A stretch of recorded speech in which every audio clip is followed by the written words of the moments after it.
Class 10th height and distance, ऊंचाई और दूरी का एक्सरसाइज 9.1 है ये। और उसके 6 क्वेश्चन मैं पहले ही करा चुका हूँ और ये क्वेश्चन नंबर 7 है। और क्वेश्चन ये है कि भूमि के एक बिंदु से एक 20 मीटर ऊंचे भवन के शिखर पर लगी एक संचार मीनार मतलब कम्युनिकेशन टावर लगा है, एक भवन की छत पर लगा है और शिखर के उन्नयन कोण क्रमशः 45 डिग्री और 60 डिग्री है। मीनार की ऊंचाई ज्ञात कीजिए। इस टाइप के क्वेश्चन को पढ़कर अगर आप डायग्राम सही बना लेते हैं तो फिर क्वेश्चन का आंसर आपका सही आता है, लेकिन अगर डायग्राम गलत बन जाए तो फिर क्वेश्चन को करना मुश्किल हो जाता है। तो यहाँ पे एक भवन दिया गया है जिसकी छत पर एक कम्युनिकेशन टावर लगाया गया है और मीनार के तल और शिखर के उन्नयन कोण दिए गए हैं जिसको एंगल ऑफ एलिवेशन कहते हैं, वो है हमारे 45 और 60। तो यहाँ पे पहले हमको एक ये डायग्राम बनाना पड़ेगा इसका और तब जाकर हम इसको कर पाएंगे। तो डायग्राम बनाने के लिए पहले हम इसका बिल्डिंग है जो ये भवन है बिल्डिंग बनाएंगे। और बिल्डिंग ये हम जैसे ये बिल्डिंग है, ये एक बिल्डिंग है और इसके ऊपर एक कम्युनिकेशन टावर लगा है, ये टावर है। अब ये दिया है क्वेश्चन में कि जो टावर है उसके तल और शिखर यानी कि फुट, ये टावर का फुट होगा तल और शिखर टॉप ये होगा, इसके उन्नयन कोण एंगल ऑफ एलिवेशन हमको दिए गए हैं यानी कि नीचे से दिए गए हैं भूमि के एक बिंदु से, यानी कि ये हमारा ग्राउंड है, भूमि का एक बिंदु, ये मान लेते हैं वो बिंदु ये है। तो यहाँ से इसके टावर के जो फुट है तल, ये एंगल और ये एंगल दिया है 45 और 60। तो जो ये एंगल होगा हमारा, ये पहले वाला ये होगा 45 और ये बड़ा एंगल ये होगा हमारा 60 डिग्री, क्योंकि 60 बड़ा है और 45 छोटा, तो ये एंगल हमारा 45 डिग्री और फिर ये पूरा एंगल हमारा 60 डिग्री है। तो हमको मीनार की ऊंचाई याद करनी है, height of tower, find the height of the tower. तो अब ये एक ट्रायंगल बन गया है त्रिभुज ABC और इसको हम नाम देंगे यहाँ पे D या O, कुछ भी लिख सकते हैं।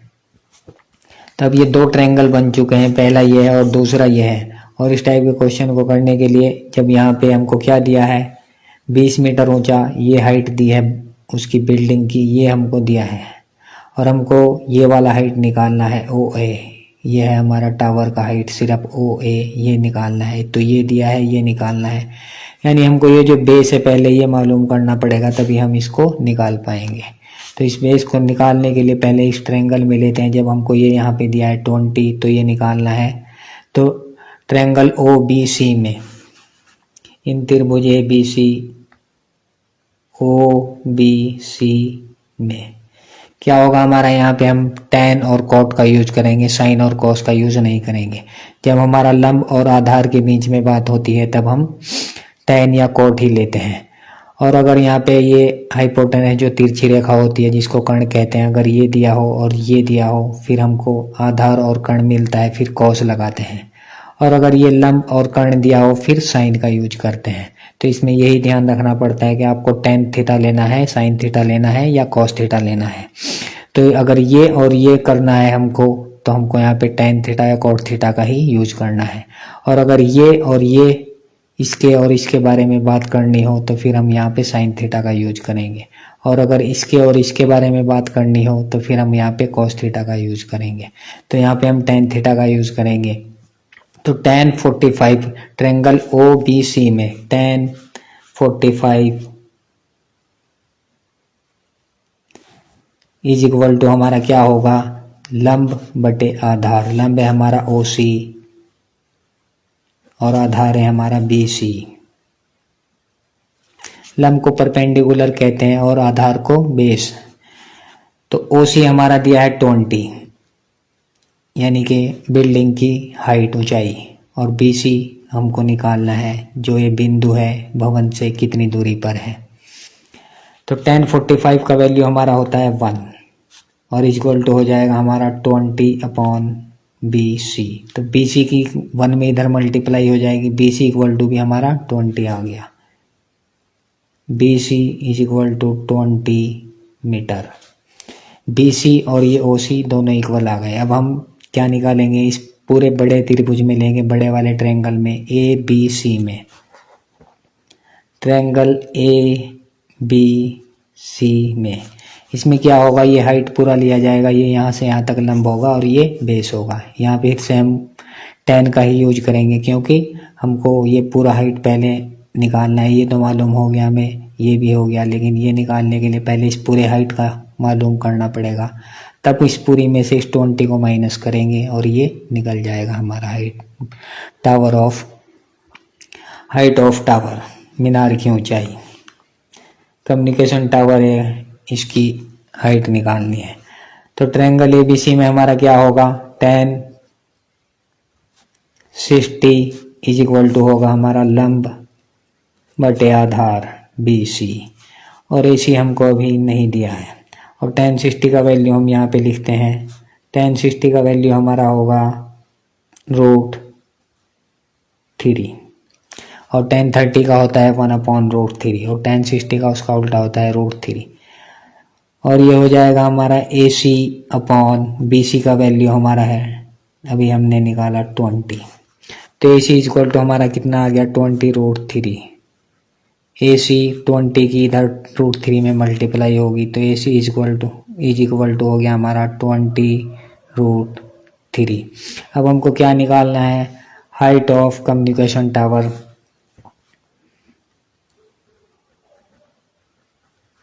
मीनार की ऊंचाई। तो मीनार की ऊंचाई हमारे यहाँ क्या होगी, इस टोटल AC में से जो ये यहाँ से यहाँ तक है, इसमें से हम ये माइनस मीनार की ऊंचाई है OA, तो ये निकालने के लिए हम AO निकालने के लिए इस पूरी हाइट में से ये पूरा हाइट है हमारा, पूरी हाइट है AC, तो AC में से हम माइनस क्या करेंगे, OA हमको निकालना है। तो AC में से हम जो ये आया है OC ये माइनस करेंगे, AC माइनस OC, यानी पूरी में से ये वाला माइनस करेंगे 20, AC minus OC। AO is equal to हो जाएगा AC पूरी में से OC माइनस करेंगे तो OA निकल जाएगा। तो AO यानी मीनार की हाइट इज इक्वल टू हमारी होगी, AC है हमारा जो अभी हमने निकाला 20√3 और OC है हमारा 20। तो 20√3 में से 20 कैसे माइनस करेंगे, अब इसको यहाँ पे हम 20 यहाँ पे कॉमन ले सकते हैं और इसको लिखेंगे √3 - 1, क्योंकि 20 जब इसमें से बाहर कॉमन जाएगा तो यहाँ पे बचा √3 और 20 इसमें से भी बाहर गया तो यहाँ पे बचा हमारा 1, यानी 20 का अगर हम इसमें फिर से अंदर मल्टीप्लाई करें बैलर में ब्रैकेट में तो 20√3 और 20 की 1 में करेंगे तो फिर से 20 हो जाएगा। अब √3 की वैल्यू जो होती है वो यहाँ पे लिखेंगे 20, √3 की वैल्यू होती है हमारी 1.732 - 1 और 20 इसमें से जब 1 माइनस होगा तो आएगा हमारा मल्टीप्लाई में 0.732 और 2 से इसमें मल्टीप्लाई कर देंगे, पॉइंट हमारा 3 डिजिट के बाद है, 3 अंक के बाद है, तो आएगा हमारा 2 से इसमें मल्टीप्लाई करते हैं और ये जो पॉइंट है इधर खिसक जाएगा क्योंकि ये 0 से पॉइंट इधर खिसक जाता है थोड़ा, एक अंक इधर। तो 2 से मल्टीप्लाई करेंगे, 2 जा 4, 2 3 जा 6, 2 7 जा 14 और पॉइंट आएगा हमारा अब 2 डिजिट के बाद क्योंकि ये 0 हमने छोड़ दिया है, तो 14.64 मीटर यह है हमारा हाइट ऑफ टावर। अब नेक्स्ट क्वेश्चन ये है कि एक मीनार के पाद बिंदु से एक भवन के शिखर का उन्नयन कोण 30 डिग्री है, ये एंगल ऑफ एलिवेशन दिया गया है और भवन के पाद बिंदु से मीनार के शिखर का उन्नयन कोण 60 डिग्री है। यदि मीनार 50 मीटर ऊंची हो तो भवन की ऊंचाई ज्ञात कीजिए। यहाँ पे एक टावर दिया गया है और एक बिल्डिंग दिया गया है और दोनों अलग अलग हैं और उनके शिखर के उन्नयन कोण यानी एंगल ऑफ एलिवेशन दिए गए हैं। एक साइड में हमारा टावर है, दूसरी साइड में हमारा एक बिल्डिंग है। तो टावर की हाइट भी दिया है यहाँ पे, तो टावर तो बड़ा ही होगा बिल्डिंग से। तो इस साइड में अगर हम टावर बनाएं और ये बिल्डिंग है और ये टावर का हाइट है हमारा 50 मीटर, तो यहाँ पे हम जो ग्राउंड है, जमीन है, उसको ऐसे मिलाएंगे। और इसका एंगल किस तरह से दिया है, वह मीनार के पाद बिंदु से, पाद बिंदु यानी जो मीनार का फुट है, यह है हमारा फुट, यहाँ से इस भवन के शिखर का उन्नयन कोण एंगल ऑफ एलिवेशन ये दिया है हमको 30 डिग्री, ये है हमारा 30 डिग्री। और दूसरी साइड में ये दिया है कि भवन, ये जो भवन है इधर बिल्डिंग है, इसके पाद बिंदु से इस मीनार का शिखर कोण, इसके टॉप का एंगल ऑफ एलिवेशन उन्नयन कोण ये हमको दिया है 60 डिग्री। तो अब हमको क्या निकालना है, भवन की ऊंचाई, ये जो भवन है इसका हाइट निकालना है। Find the height of building, ये निकालेंगे। अब ये दो ट्रायंगल बन चुके हैं, एक ये इधर है और एक इधर है। तो अब इन दोनों में इसको हम नाम देंगे ABC और इसको नाम देते हैं D। तो पहले इस वाल जिसमें दिया है क्वेश्चन में, पहले उस ट्रायंगल को लेते हैं। इसमें दिया है हमको 50 मीटर, इसमें हमको नहीं दिया है, तो इसको लेंगे, ये निकल जाएगा। फिर जब ये निकल जाएगा तो फिर ये भी निकल जाएगा। तो ट्रायंगल BCD में, इन ट्रायंगल BCD या त्रिभुज BCD में क्या होगा हमारा, फिर से हम वही, जब आधार और लंब के बारे में बात करते हैं, यानी कि बेस और परपेंडिकुलर के बारे में जब बात करेंगे, तो फिर से हम tan या cot का ही यूज करेंगे। इस टाइप के क्वेश्चन में ज़्यादातर tan का ही आता है। लेकिन अगर यहाँ पे लंबी डोर के बारे में दिया जाए या ये लेंथ दी थी क्वेश्चन में दी गई हो अगर, तो फिर हम tan का यूज नहीं करते हैं। फिर इसको और इसको यानी कि cos का यूज करेंगे। अगर ये और ये दिया है तो फिर sin का यूज करते हैं। तो यहाँ पे tan 60 इक्वल टू हमारा हो जाएगा tan 60 यानी tan थीटा इक्वल टू हमारा लंब बटे आधार DC upon BC, perpendicular upon base. और tan 60 का वैल्यू हमारा होता है √3 इक्वल टू BC का वैल्यू हमको दिया है 50 और BC का हमको यहाँ से निकल जाएगा। BC की इधर मल्टीप्लाई हो गया और √3 इधर आ जाएगा। तो BC इक्वल टू हमारा हो जाएगा यहाँ से 50 अपॉन √3। अब दूसरे ट्रायंगल में लेंगे हम, इसमें ABC में, इन ट्रायंगल ABC त्रिभुज ABC में, इसमें क्या होगा हमारा, फिर से वही यूज करेंगे tan थीटा का। तो tan 30 इज इक्वल टू होगा हमारा जो लंब है AB और अपॉन BC। और BC का वैल्यू ये हम यहाँ पे रख सकते हैं, AB का वैल्यू हम यहाँ से निकल जाएगा।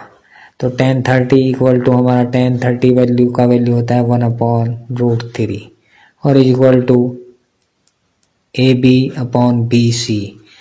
BC का वैल्यू रखते हैं हम यहाँ पे, आया है हमारा 50/√3। तो 50/√3 ये ऊपर चला जाएगा, अपॉन में है इसके, बटा में है, तो ये ऊपर चला जाएगा। अब AB इज इक्वल टू हमारा अगर हमको निकालना है तो क्या आएगा, AB इज इक्वल टू हमारा होगा, ये 50 की इधर क्रॉस मल्टीप्लाई होगी 1 में और AB की इसके साथ होगी। तो हम AB की तो नहीं करते हैं, √3 को इसके अपॉन में पहुंचा देंगे। तो ये 50 इधर आएगा, √3 इसके अपॉन में आएगा, यानी √3 के साथ इसकी मल्टीप्लाई होगी। या आप अगर इसको समझने में प्रॉब्लम हो तो पहले क्रॉस मल्टीप्लाई कर सकते हैं। 50 की 1 में करेंगे तो 50 आ गया और इक्वल टू √3 की इधर करेंगे तो ये √3 की AB √3 मल्टीप्लाई √3 और √3 की जब मल्टीप्लाई होगी तो इसका रूट हट जाएगा, ये 3 हो जाएगा। तो AB इक्वल टू हमारा आएगा 50 और ये 3 अपॉन में जाएगा, 50/3। 50 को 3 से आप डिवाइड करके लिख सकते हैं। 50 को 3 से जब डिवाइड करेंगे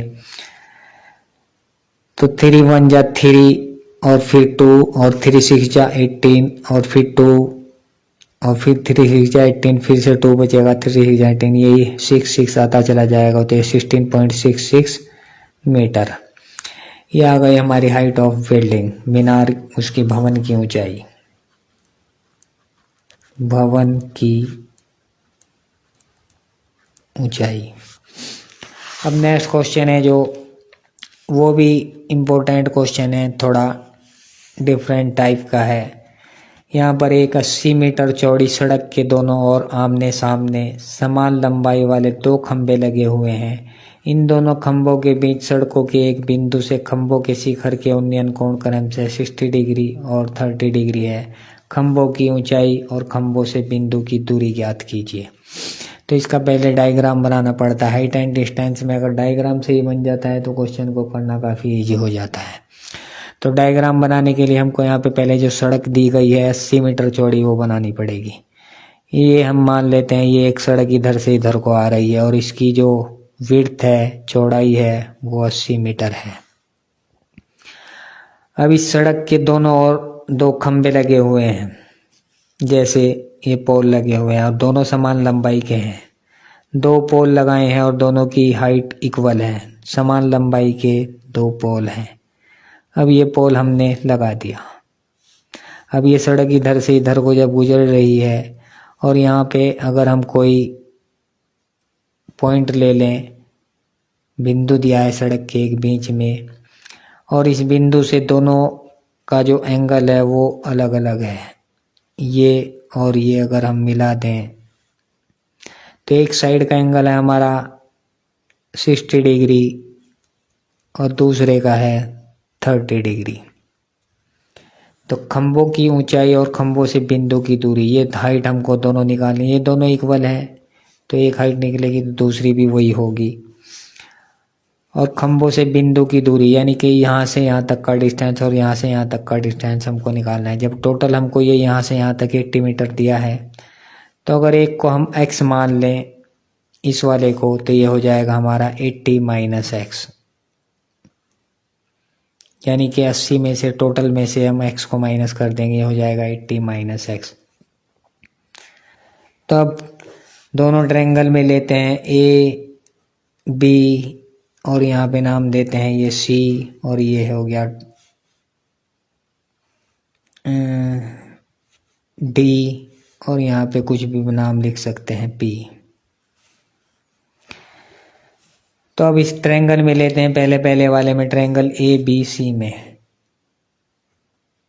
ट्रायंगल ए बी सी में त्रिभुज ए बी सी में हमारा फिर से वही यूज करेंगे tan 60। tan 60 is equal to हमारा क्या होगा, लंब बटे आधार, और लंब है हमारा ए बी। इसको हम लंब को इस बार P मान लेते हैं, परपेंडिकुलर, दोनों साइड में P रहेगा, दोनों इक्वल हैं, तो यहाँ पे P लिखते हैं, P अपॉन बी सी, और बी सी का वैल्यू हमने क्या माना है, x। तो tan 60 का वैल्यू लिखते हैं, यहाँ पे tan 60 का वैल्यू होता है हमारा √3 और ये x की इधर मल्टीप्लाई हो जाएगी √3x इक्वल टू क्या आ गया हमारा P।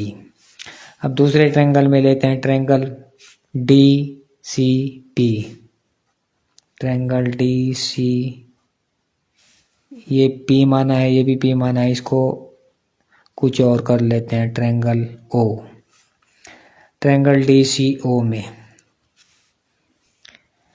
तो ट्रायंगल डी सी ओ में हमारा क्या होगा, जो लंब बटे आधार tan 30 इक्वल टू जो परपेंडिकुलर है लंब अपॉन बेस, बेस है इस बार हमारा 80 माइनस एक्स, पहले ये वाला x था, ये है 80 minus x, 80 minus x.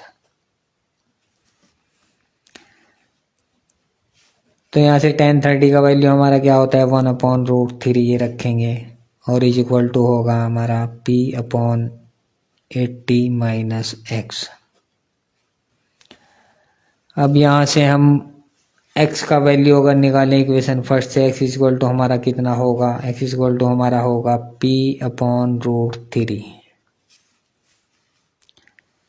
x की वैल्यू को अब इसकी पहले क्रॉस मल्टीप्लाई करते हैं, इसकी इधर, तो 80 minus x is equal to हमारा क्या होगा, 80 minus x is equal to होगा √3p। अब यह है हमारी इक्वेशन 2। इसमें हम इक्वेशन फर्स्ट से x की वैल्यू रखेंगे। x की वैल्यू है हमारी x p अपॉन √3। तो यहाँ पे लिखेंगे इक्वेशन फर्स्ट से, समीकरण फर्स्ट से 80 माइनस एक्स की वैल्यू है p upon √3 is equal to √3p। तो इसकी 80p वालों को दोनों को पहले एक साइड करना पड़ेगा हमको, और 80 इक्वल से इधर रहेगा। तो 80 इज इक्वल टू होगा हमारा ये √3, p √3 लिख सकते हैं इसको, p को पहले √3 को बाद में, और ये माइनस का है, इक्वल से इधर जब जाएगा ये प्लस हो जाएगा, p अपॉन √3। और अब इस √3 की इसमें अगर हम मल्टीप्लाई करें तो ये हो जाएगा 3p और ये प्लस p, 3p और p ये हो जाएगा 4p, और अपॉन में आएगा फिर से √3। तब p इज इक्वल टू हमारा क्या होगा, √3 की 80 में मल्टीप्लाई होगी और अपॉन में 4 आएगा, या 4 से इसको हम यहीं पे डायरेक्ट काट सकते हैं 80 को, ये आएगा हमारा 20, 20 चौक 80, ये आ गया 20। तो p इज इक्वल टू हमारा क्या आएगा 20 √3 की इधर मल्टीप्लाई हो जाएगी, p इज इक्वल टू आ गया हमारा 20 √3। ये आ गई हमारी हाइट ऑफ पोल, खंभों की ऊंचाई, खंभों की ऊंचाई। अब क्या निकालना है हमको, ये x का वैल्यू भी निकालना है। तो x का वैल्यू निकालने के लिए इस p के वैल्यू को इस इक्वेशन में रखेंगे। तो x इज इक्वल टू हमारा कितना है, p अपॉन √3, और p का वैल्यू आया है हमारा 20 अपॉन √3, तो 20 √3 आया है, सॉरी, और अपॉन में √3, तो √3 से √3 कैंसिल, तो x की वैल्यू हमारी कितनी आ गई 20, x इज इक्वल टू आ गया हमारा 20, यानी कि ये यहाँ से यहाँ तक का दूरी, पहले खंबे से दूरी कितनी हो गई 20 मीटर, और दूसरे से कितनी होगी 80 माइनस 20 60 मीटर। दूसरे से ये तो हो गई पहले खंबे से दूरी, पहले फर्स्ट पोल से, और दूसरे से क्या होगी हमारी 80 माइनस 20 यानी कि 60 मीटर। यही हमको करना था। अब मिलते हैं नेक्स्ट वीडियो में। शुक्रिया दोस्तों वीडियो देखने के लिए। वीडियो को लाइक कमेंट शेयर जरूर करना।